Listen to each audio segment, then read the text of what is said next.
ये तो बात थी जनाब आपके सामने जो हम आपको बता रहे थे। अब बढ़ते आगे, बात एक और बड़ी खबर की करते हैं। और बड़ी खबर मैं इसलिए इसको बता रहा हूं क्योंकि आपको याद होगा कि लेफ्टिनेंट गवर्नर साहब ने लगातार ऐलान किया और कहा कि फ्रंट लाइन वर्कर जितने भी हैं, चाहे वो डॉक्टर है, चाहे वो नर्सिंग ऑर्डरली है, जो भी है, उन्हें बाकायदा तौर पर एक ऑनरेरियम दिया जाएगा।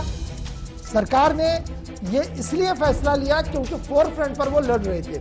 लेकिन जब उसके इतलाक की बारी आई, जब उसमें अब इम्प्लीमेंटेशन की बारी आई, तो पता लगा कि डॉक्टरों में से एक तबका ऐसा भी है जो वो डॉक्टर है जो लगातार अपना काम निभा रहे हैं, जिन्हें आप ट्रेनी डॉक्टर भी मानिए, जो भी मानिएगा, आजकल वही ज्यादा काम कर रहे हैं और उन्हें इस राहत से दूर रखा गया। जिसके बाद बाकायदा तौर पर तहरीरी खत लिखा गया इन डॉक्टरों की तरफ से, जम्मू और कश्मीर के डॉक्टरों की तरफ से, कि उन्हें भी उस फहरिस्त में रखा जाए जो फहरिस्त सरकार की तरफ से जारी कर दी गई है। मेरे साथ डॉक्टर तजम्मुल इस वक्त ज्वाइन कर चुके हैं। डॉक्टर तजम्मुल, बहुत शुक्रिया जी ज्वाइन करने के लिए। गवर्नमेंट मेडिकल कॉलेज के अंदर आप हैं, फोर फ्रंट पर डॉक्टर हमेशा काम कर रहा है। आज पेंडेमिक है, इससे पहले भी सूरत हाल देखते हैं तो जूनियर डॉक्टर्स एक बड़ा रोल, मेजर रोल प्ले करते हैं।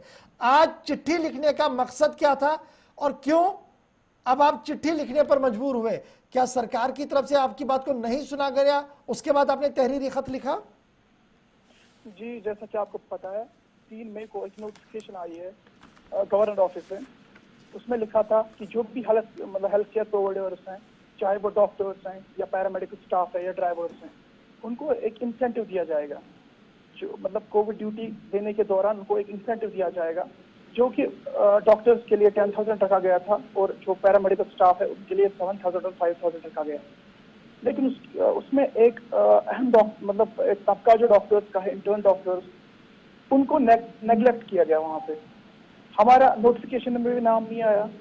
तो फिर उसके बाद हमने हम प्रिंसिपल के पास गए, जो हमारे जीएमसी के प्रिंसिपल हैं, उनके पास गए तो उन्होंने एक लेटर लिखी, एक ऑफिशियल लेटर की गवर्नर ऑफिस को, जो 6 मई को यहाँ से सेंड हुई गवर्नर ऑफिस में।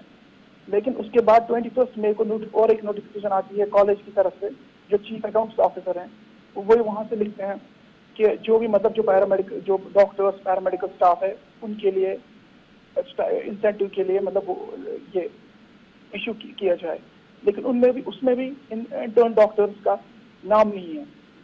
तो उसकी वजह से उसके लिए हमने बहुत से ग्रीवियंस सेल में भी नोटिफिकेशन, ये लेटर सेंड की, मेल भी किया।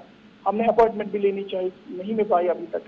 लेकिन कोई हमारी नहीं सुन रहा है, कोई हमारी बात नहीं सुन रहा है। डॉक्टर जमुल, मैं जानना चाहूंगी, जो इंटर्न डॉक्टरों की आप टर्म बता रही है, इंटर्न डॉक्टर वही है ना जिन्हें हम कैजुअलिटी में देखते हैं 24/7, जिन्हें हम वार्ड्स के अंदर देखते हैं 24/7? जब आज के दिन में बड़े डॉक्टर साहब बड़े कम आते हैं और कोविड वॉरियर के तौर पर कोविड पर नजर रखने के लिए या दीगर इंतजाम चलाने के लिए आपके कंधे पर ही बंदूक रखी जाती है?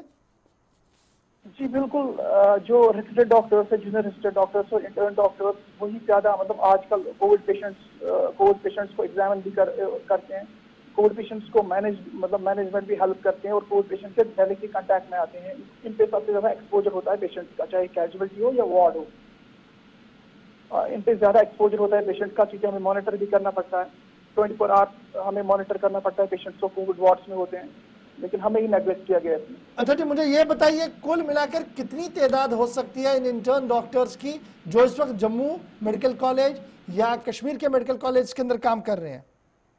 जी बिल्कुल। अगर हम जीएमसी श्रीनगर की बात करें तो जीएमसी श्रीनगर में कुछ 130+ इंटर्न्स होंगे जो इंटर्न डॉक्टर्स हैं। किम की बात करें कुछ 90 to 100 होंगे। जीएमसी जम्मू और असम की बात करें उसमें भी कुछ 150 to 170 इंटर्न डॉक्टर्स होंगे। यानी उतनी ज्यादा तादाद नहीं, अगर सरकार चाहे तो इसे एब्जॉर्ब किया जा सकता है उसी तरीके से जिस तरीके से सब लोगों के लिए अनाउंसमेंट किया गया है। जी बिल्कुल, इजीली कर सकती है, कोई बड़ा मसला नहीं है। लेकिन हमें पता नहीं, हमें समझ नहीं आ रहा ये इतना इश्यू क्यों बना रहे इस बात को। क्योंकि अगर आप हर किसी को इंसेंटिव देते हैं, हर किसी डॉक्टर को इंसेंटिव देते हैं, they are doing their work. हम नहीं बोल रहे वो अपना काम बखूबी कर रहे हैं, लेकिन हम भी तो काम कर रहे हैं, एटलीस्ट हमें भी तो कंसिडर कीजिए। बहुत शुक्रिया डॉक्टर जमुल हमारे साथ ज्वाइन करने के लिए। इंटर्न डॉक्टर है डॉक्टर जमुल, और इनका मानना है कि सरकार ने इंसेंटिव्स तो सबके लिए ऐलान कर दिए हैं, लेकिन जो हम हैं यानी जूनियर डॉक्टर्स हैं या इंटर्न डॉक्टर्स हैं उनको इस फिरिश्ते दूर रखा गया है जो सरीहन खिलाफ वर्जी है, क्योंकि लगातार 24/7 अस्पताल के अंदर और अस्पताल के बाहर इन्हीं से ज्यादा काम लिया जा रहा है और एचओडीज बहुत कम आजकल देखे जाते हैं। तो मुझे उम्मीद है कि लेफ्टिनेंट गवर्नर साहब और लेफ्टिनेंट गवर्नर साहब की इंतजामिया जरूर इस मामले की ओर देखेंगी और डॉक्टरों के जेन्युइन इशू को एड्रेस करने की कोशिश की जाएगी।